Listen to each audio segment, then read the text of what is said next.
Presidente da República José Ramos Horta assiste cerimônia apresentação Internet Qualidade e Companhia Internet Cacifec Timor.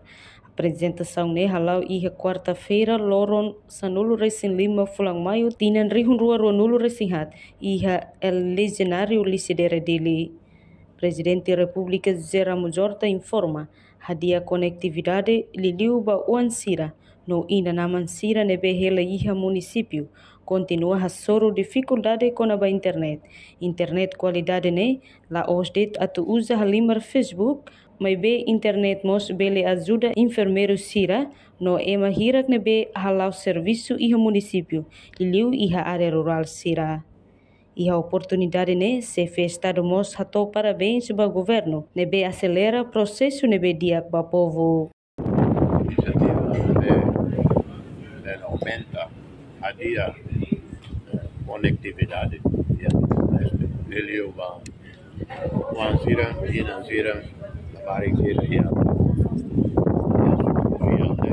município então agora dificuldade conectividade ne lá dentro para depois alimar o Facebook mídia social educação para estudo aí primeiro sira médico sira bela estuda sira bela contacto com colegas sira dele e países do mundo para aprender com a saúde unicamente portanto conectividade importante mas grande ele coitado sira fora e lune iniciativa ver conectividade para a aldeia apoia 100% fazer o apoio dele nessa moralmente politicamente a decisão do governo de autorização e ao parabéns ao governo que acelera o processo para se repetir com essa monta de acordo do senhor Ciro não se atende checaram ventaco lá para a fim coitado de fora, né? Sempre procuram $150. Terceira idade será família ainda, né? Lá em fé, direta $100, $100 se a pessoa a vacuna nós oficiais vale casi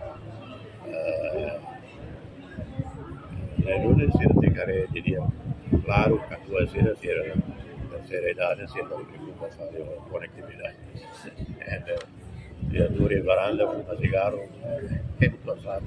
Ia a beleza enfermeiro sira, estudante. E sira né? Ou sem nada. A reportagem Sabina Sansa, televisão Timor Post. Janela informação ba emogoto. Atua tem informação atual dia clio. Kita haluha, haneham botão subscribe, like, halo comentário no Fahia Tutang ba media sosial hotu.